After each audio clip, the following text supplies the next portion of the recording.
오늘 제목 함께 한번 읽도록 하겠습니다. 하나님이 기억하시는 가정이 되라. 이 말씀은 하나님이 기억하시는 가정을 만들어 가라, 그런 말씀입니다. 저는 오늘 이제 5월 가정의 달 마지막 주일을 이제 지키면서 우리 모든 성도들의 가정들이 하나님이 인정하시고 또 하나님이 기억하시는 그런 가정들로 만들어가는 그런 놀라운 역사가 있기를 간절히 바라면서 오늘 말씀을 전하려고 합니다. 성경에 나오는 가정들 가운데 오늘 우리들이 본받아야만 할 그런 많은 가정들이 있습니다. 구약성경에서 먼저 예를 든다고 한다면은, 한 가정을 예로 든다고 하면은 저는 노아의 가정을 말씀을 하고 싶습니다. 여러분, 창세기 6장부터 9장까지를 읽어보면은 이 노아의 가정에 대해서 하나님이 말씀하신 내용을 우리가 보게 됩니다.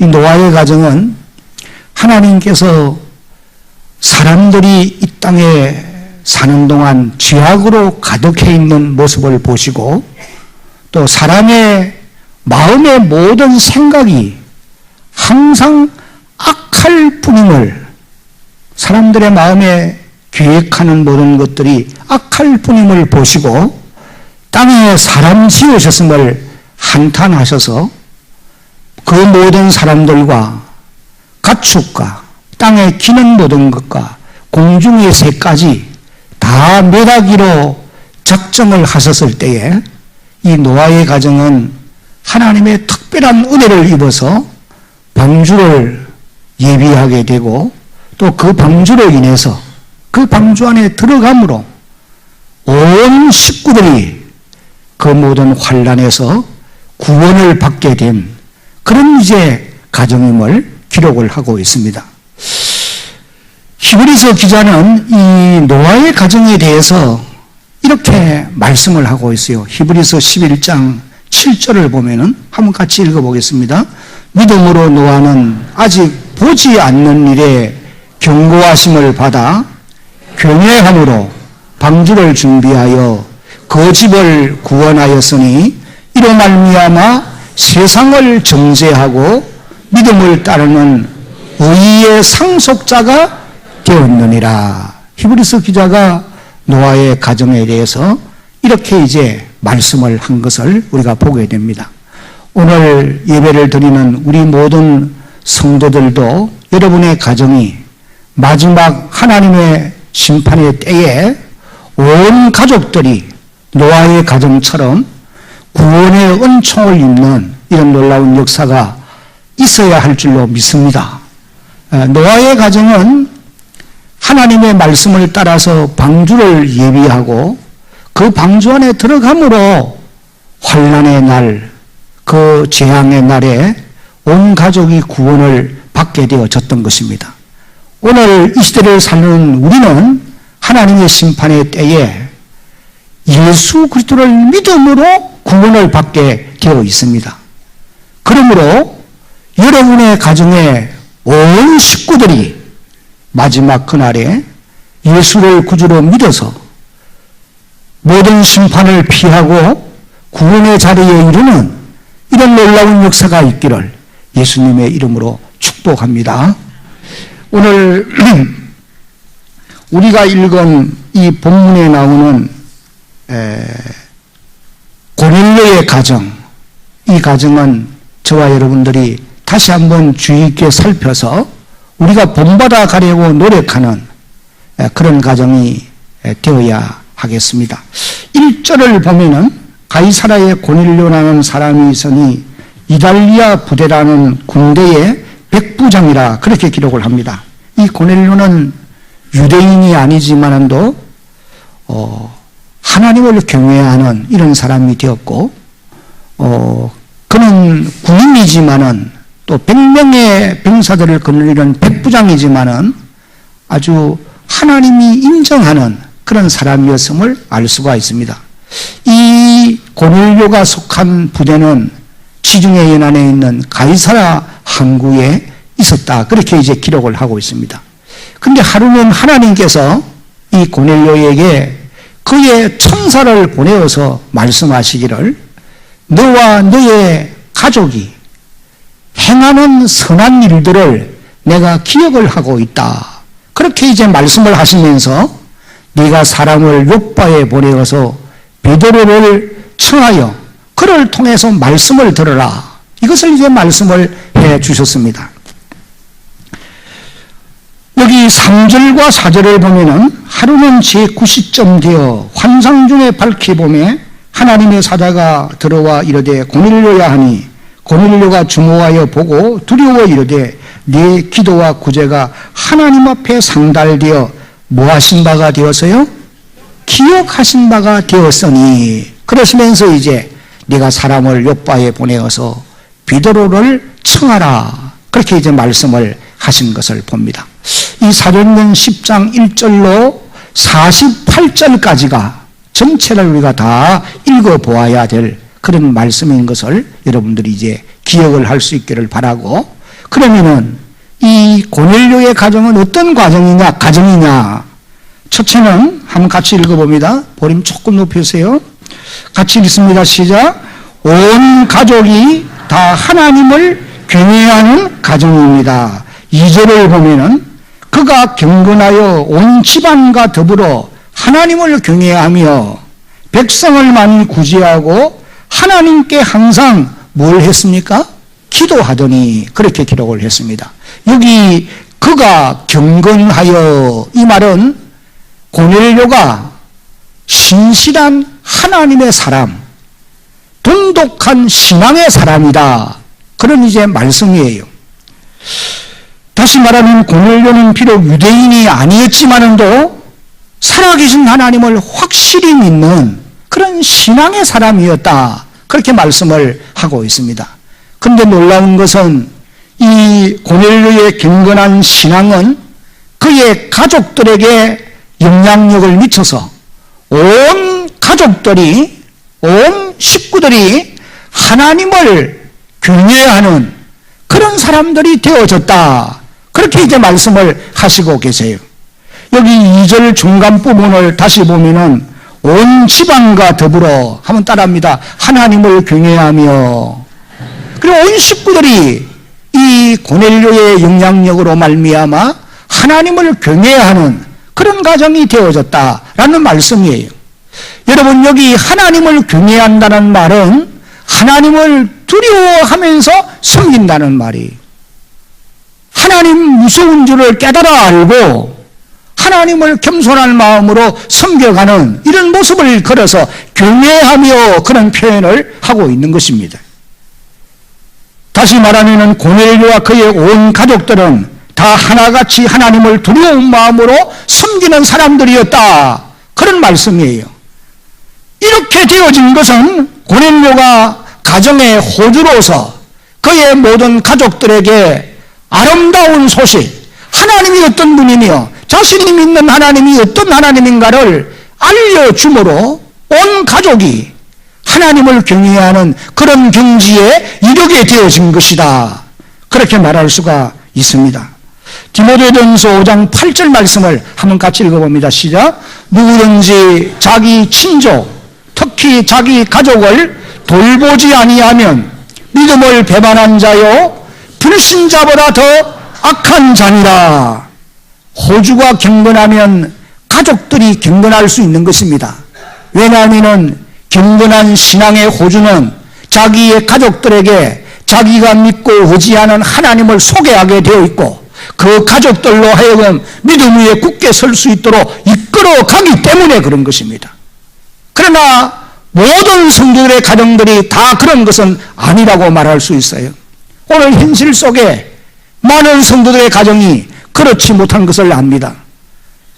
가정의 호주인 남편은 경건한 신앙을 가졌는데 아내가 믿지 아니하는 사람들도 있을 수 있고, 또 아내는 경건한데 남편이 믿지 아니하고, 부모는 경건한데 자녀들이 믿지 아니하고, 자녀들은 경건하게 신앙생활을 잘하는데 부모가 믿지 아니하는 이런 가정들이 오늘 땅 위에 많이 있다, 그 말씀이에요.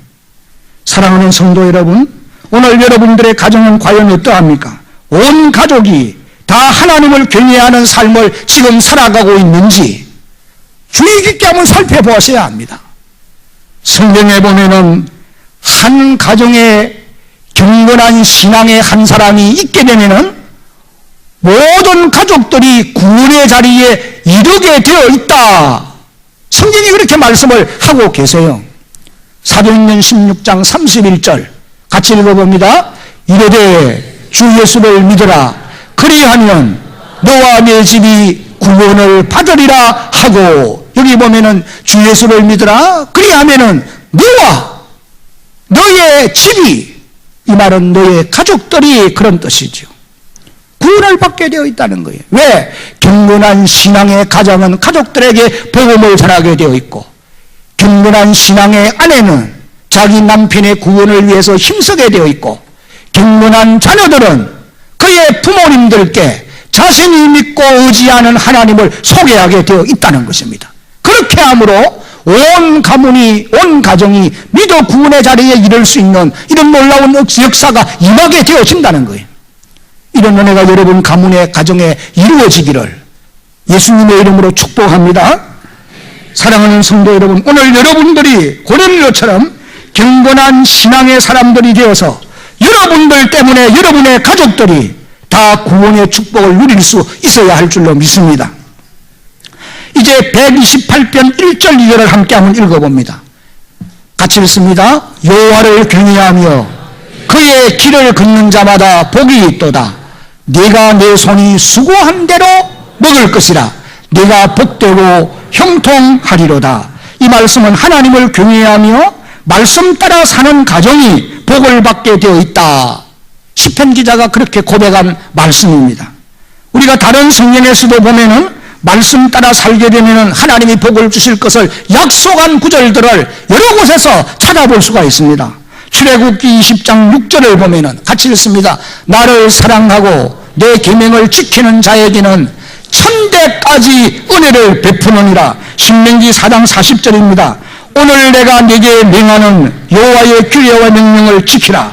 너와 네 후손이 복을 받아 네 하나님 여호와께서 네게 주시는 땅에서 한없이 오래 살리라. 그러나 여러분 또 반대되는 말씀들도 많이 기록되어 나옵니다. 특별히 출애굽기 20장 5절 말씀을 읽어보면은 하나님을 경외하지 아니하고 우상을 섬기며 살게 되면 자손 3, 4대까지 하나님이 저주하실 것이다 라고 말씀을 하시고 계세요. 나를 미워하는 자의 죄를 갚되 아버지로부터 아들에게로 3, 4대까지 이르게 하거니와, 그렇게 기록했습니다. 여러분, 이 모든 말씀은 오늘 우리들에게도 적용되는 말씀인 줄로 믿으시기를 바랍니다. 우리가 세계 역사를 보면은 하나님을 경외하고 하나님을 섬기는 나라와 민족, 또 가정이나 개인, 반대로 하나님을 알지 못하고 이방신을 섬기면서 우상에 빠져있는 나라와 민족, 가정이나 개인 비교해 본다고 한다면은 엄청난 차이를 가져오는 것을 우리는 알 수 있습니다. 경제적인 면을 비롯해서 교육, 문화, 예술, 과학, 그 외에 의술, 복지 등등 모든 면에 엄청난 차이가 있다고 하는 사실을 우리는 깨달을 수 있습니다. 여러분, 우리나라를 보세요.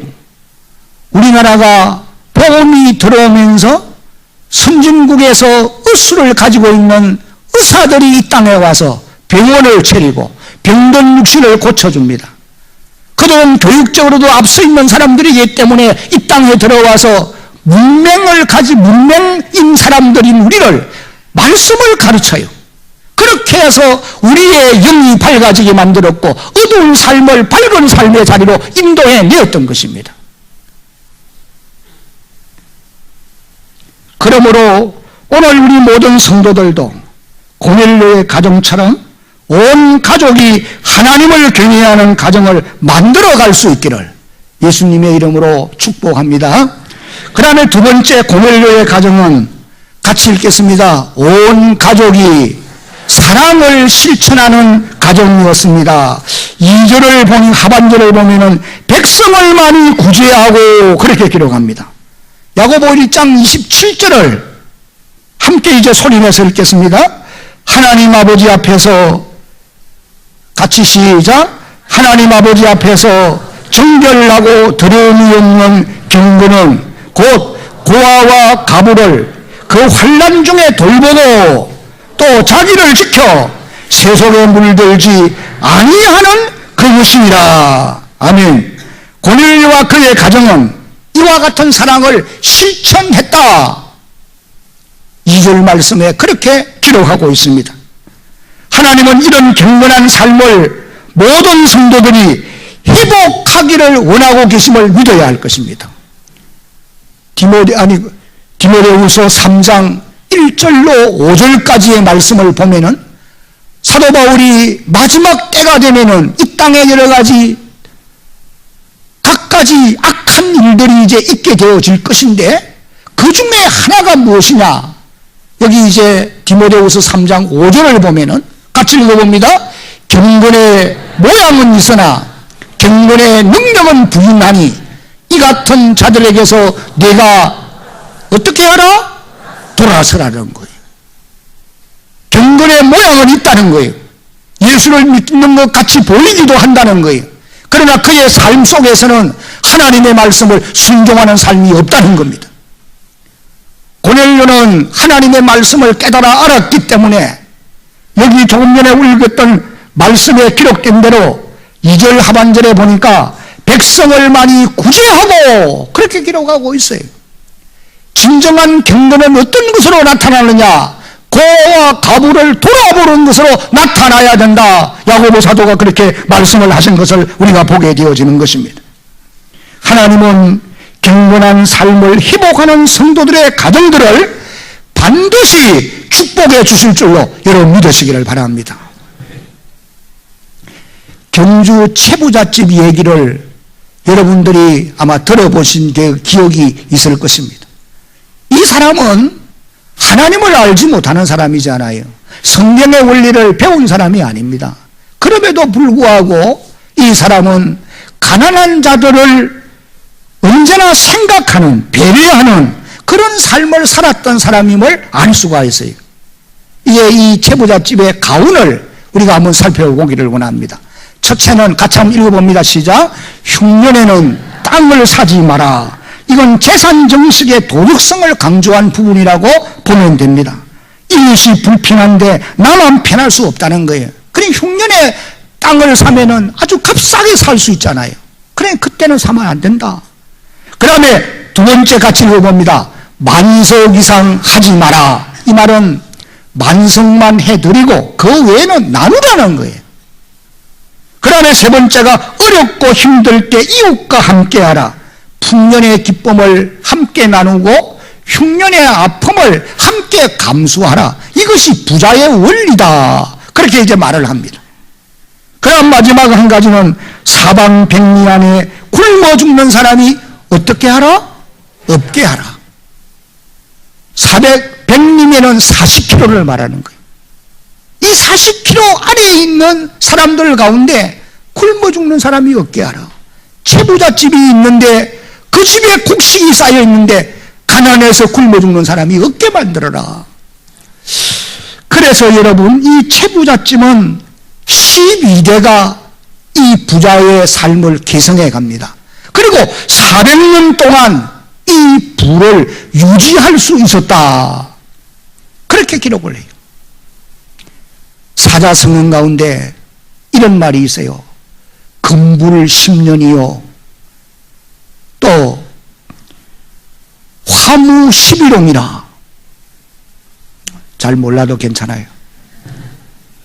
권세가 10년 이상 가기가 어렵고 아무리 아름다운 꽃도 10일을 넘어가기가 쉽지 않다. 그런 이제 사자성어인데 뭘 말하는 거예요? 부자가 계속되기가 어려워요. 그래서 어떤 분들은 3대 부자가 없고 그런 얘기도 했어요. 근데 이 채부잣집이 400년을 부를 누릴 수 있었던 것은 성경의 원리를 따라 사는 거예요. 성경 몇 구절을 함께 읽겠습니다. 신명기 15장 11절 시작. 땅에는 언제든지 가난한 자가 그치지 아니하겠으므로 내가 네게 명령하여 이르노니 너는 반드시 네 땅 안에 네 형제 중 곤란한 자와 궁핍한 자에게 내 손을 펼치니라. 그 다음에 잠언 19장 17절 시작. 가난한 자를 불쌍히 여기는 것은 여호와께 구워드리는 것이니 그의 선행을 그에게 갚아 주시리라. 아멘. 가난한 자를 돌아보는 것은 하나님께 빌려드리라는 거라는 거예요. 여러분, 하나님이 받으셨으면, 빌려받았으면 갑절로가 아니라 100배의 복을 주실 것을 약속하고 있는 줄로 믿으시기를 바랍니다. 나는 우리 대한교회가 주님 오실 때까지 여러 가지 등에 진 짐들이 무겁기는 하지만은 가까이 있는 성도를 돌아보는 일과 또한 이 교회 근방에 있는 사람들 가운데 힘들어하고 어려워하는 사람들에게 구제의 손을 펼치면서 교회가 계속해서 자라갈 수 있기를 예수님의 이름으로 당부합니다. 이 일은 주님이 오실 때까지 우리가 해야 될 일이에요. 고넬료는 이와 같은 말씀을 실천한 사람이에요. 하나님은 오늘도 이런 경건을 희복하는 성도들의 가정을 반드시 축복해 주실 것입니다. 그 다음에 이제 세 번째, 고넬료의 가정은 다 같이 시작. 온 가족이 기도하는 가정이었습니다. 2절 마지막 부분을 보면은 하나님께 항상 기도하더니, 고넬료는 바쁜 일과 속에서도 기도하는 일을 쉬지 않고 계속하였던 사람입니다. 하루에 3번씩입니다. 여러분, 백부장의 직위가 결코 한가한 직위가 아니에요. 군인으로서 100명의 군사를 거느리고 자기의 직무를 수행하는 일이 쉬운 일이 아니란 말이에요. 그럼에도 불구하고 하루에 3번씩 유대인의 전례를 따라서 하나님 앞에 나가 기도하는 일이 결코 쉬운 일이 아닙니다. 그런데도 이 고넬료는 그런 삶을 살았다는 거예요. 그러니까 그의 가족들도 그의 호주를 따라서 경건한 삶을 살아가게 되어진 것입니다. 신명기 4장 7절을 함께 읽겠습니다. 우리 하나님 여호와께서 우리가 그에게 기도할 때마다 우리에게 가까이 하신 같이 거신에 가까이함을 얻은 큰 나라가 어디 있느냐. 하나님은 기도하는 사람에게 가까이 해 주신다. 여러분 믿으시기 바랍니다. 다니엘 6장을 읽어보면은 다니엘은 하루에 3번씩 예루살렘을 향한 창문을 열어놓고 하나님 앞에 기도하잖아요. 이 의인이 찍힌 문서가 온 나라에 공포되어서 그렇게 기도하면 사자굴에 들어간다 알면서도 그렇게 기도해요. 그랬더니 하나님이 이 다니엘을 사자굴 속에서 하룻밤 사자들이 그의 친구가 되고 거기서 그를 건져내 주시는, 그의 천사를 보내어서 건져내 주시는 이런 모습을 우리가 보게 되어지는 것입니다. 사무엘상 12장 23절을 보면은 선지자 사무엘이 이렇게 말씀합니다. 이 말씀도 같이 읽습니다. 나는 너희를 위하여 기도하기를 쉬는 죄를 여호와 앞에 결단코 범하지 아니하고 선하고 어려운 길을 너희에게 가르칠 것인저. 사무엘이 뭐라고 말씀하십니까? 기도를 쉬는 것은 죄라고 말씀하고 있어요. 오늘 여러분들이 기도를 쉬는 것이 죄인 것을 깨닫는 사람들이라고 한다면 기도하지 않을 수가 없을 것 아니겠습니까? 오늘 우리가 살아가는 시대가 너무나 바쁩니다. 그래서 많은 사람들은 기도하지 못한다라고 핑계하고 있어요. 여러분, 우리가 그러나 꼭 알아야 할 것은 기도하지 아니하면은 경건한 삶을 살아갈 수가 없다. 이것이 성경의 원리입니다. 기도하지 않고 경건한 삶을 살아갈 수 있는 사람이 아무도 없다는 거예요. 그러나 기도하면은 하나님이 가까이 해주시게 되어 있고 또한 응답도 받을 수 있게 된다. 믿으시기를 바랍니다. 이것이 하나님 우리에게 가르치는 말씀이라는 거예요. 고넬료는 항상 기도함으로 하나님이 기억하시는 복을 받게 되어졌습니다. 조금 전에 읽었던 말씀 3절 4절을 보니까 4절을 봅니다. 고넬료가 주목하여 보고 두려워하여 이르되 주여 무슨 일입니까? 천사가 이르되 내 기도와 구제가 하나님 앞에 상달되어 기억하신 바가 되었으니, 그렇게 말씀합니다. 사랑하는 성도 여러분, 기도하는 일은 힘들고 어려운 일입니다. 그래서 기도하려고 힘써야 되고 노력해야 돼요. 쉬운 일이면은 힘쓸 필요 없어요. 노력할 필요 없습니다. 그러나 기도는 힘든 일이에요. 어려운 일이에요. 그래서 힘쓰고 노력해야 기도할 수 있다는 거예요. 우리가 사도행전을 읽어보면은 한번 따라합시다. 오로지 기도에 힘써라. 다 따라하세요. 오로지 기도에 힘써라. 기도가 쉬우면은 이 말을 강조하지 않습니다. 사도행전을 읽어보면은 오로지 기도에 힘써니라 계속해서 강조해서 말씀하고 있어요. 왜? 기도하는 일이 쉽지 않으니까, 어려운 일이니까. 기도에 힘쓰면은 성령이 도우실 줄로 믿으시기를 바랍니다. 기도가 잘 안 될 때가 많이 있어요. 그래도 기도하려고 노력하는 사람에게 성령이 도우실 줄로 여러분 믿으시기 바랍니다. 그래야 경건한 삶을 살아갈 수 있다는 거예요. 이건 우리가 경험할 수 있는 일 아니에요. 여러분이 기도하면 하나님의 은혜를 누리게 되어 있어요. 맛보게 되어 있어요. 그러면 우리의 삶이 달라지게 되어 있는 겁니다. 세상 유혹을 이기고 죄악의 유혹을 끌어 이길 수 있는 길은 다른 길이 없어요. 기도하는 사람들에게 하나님이 능력을 주심으로 능히 이겨갈 수 있게 되는 줄로 믿어야 합니다. 마지막으로 고넬료의 가정은 같이 읽습니다. 시작. 온 가족이 말씀을 듣다가 성령 충만을 받았습니다. 사도행전 10장 44절로 46절을 함께 이제 읽겠습니다. 베드로가 이 말을 할 때에 성령이 말씀 듣는 모든 사람에게 내려오시니 베드로와 함께 온 할례 받은 신자들이 이방인들에게도 성령 부어주심으로 말미암아 놀라니 이는 방언을 말하며 하나님 높임을 들으니라. 고넬료는 천사의 지시를 따라서 사람을 욥바로 보냈습니다. 베드로를 청하라고 욥바로 보냈어요. 베드로는 고넬료의 청함을 받고 성령의 인도를 따라서 욥바를 떠나서 가이사라로 올라가 고넬료의 집에 이르렀습니다.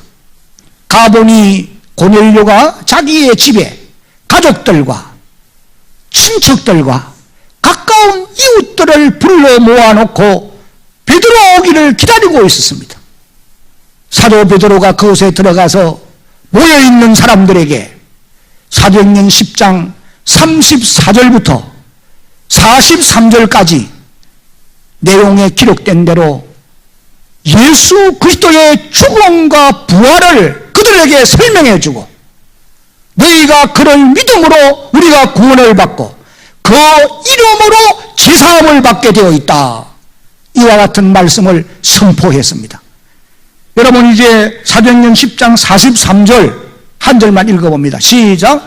그에 대하여 모든 선지자도 증언하되 그를 믿는 사람들이 다 그의 이름을 힘입어 제사함을 받는다 하였느니라. 여기 그에 대하여 예수님께 대하여 모든 선지자도 선지서의 글들도 증언하되 그를 믿는 사람들이 예수님을 믿는 사람들이 다 그의 이름을 힘입어 예수의 이름을 힘입어 뭘 받는다? 제사함을 받는다는 거예요. 여러분 오늘 우리의 죄도 예수의 이름으로 사함받게 되는 줄로 믿으시기를 바랍니다. 베드로가 이 말씀을 이제 선포했을 때에 이 말을 듣고 있는 그 모든 사람들에게 성령이 그들에게 내려오시더라. 그렇게 기록하고 있어요. 마치 오순절날 아침에 마가의 다락방에 성령이 임한같이 그들에게 성령이 임하게 되어진 것이에요. 그래서 거기에 모여있는 고넬료의 온 가족들과 어린아이와 어른과 모든 가족들, 그리고 친척들과 가까운 친구들이 성령의 충만을 받게 되어진 것입니다. 사랑하는 성도 여러분, 오늘 우리 성도들에게 있어서 가장 큰 복은 성령의 충만함을 받게 되는 일인 줄로 믿으시기를 바랍니다. 왜냐하면 성령은 지혜의 영이에요. 어린 자녀들도 성령이 충만하면 지혜로운 자녀들로 자라게 되는 줄로 여러분 믿어야 됩니다. 그래서 어릴 때부터 기도하고 말씀 배우고 교회 안에서 바르게 자라는 자녀들이 반드시 번성하고 잘 될 수 있는 길로 가게 되어 있는 것입니다. 왜? 하나님의 영이 인도하기 때문이에요. 성령은 총명의 영입니다. 또한 성령은 우리의 삶을 풍요롭게 하는 영입니다. 왜? 성령의 열매 가운데 사랑과 희락과 화평과 오래 참음과 자비와 양성과 충성과 온유와 절제니, 이런 삶이 언제 우리에게 열리냔 말이에요. 가족들이 성령이 충만하면은 각자 자기의 책임과 의무를 잘 감당하게 되어 있습니다. 그렇게 되면은 그 가정은 행복한 가정으로 만들어져 가게 되어져 있는 것입니다. 사랑하는 성도 여러분, 여러분들의 가정에도 고넬료의 가정처럼 성령이 내려오시는 이런 역사가 있기를 주의 이름으로 축복합니다. 크게 아멘. 이제 말씀을 맺겠습니다. 오늘 저나 여러분이 살아가고 있고 속해 있는 우리의 가정은 참으로 귀한 곳이고 중요합니다. 여러분의 가정들이 고넬료의 가정처럼 하나님이 기억하시는 그런 가정으로 만들어가는 여러분 모두가 되어지기를 예수님의 이름으로 축복합니다.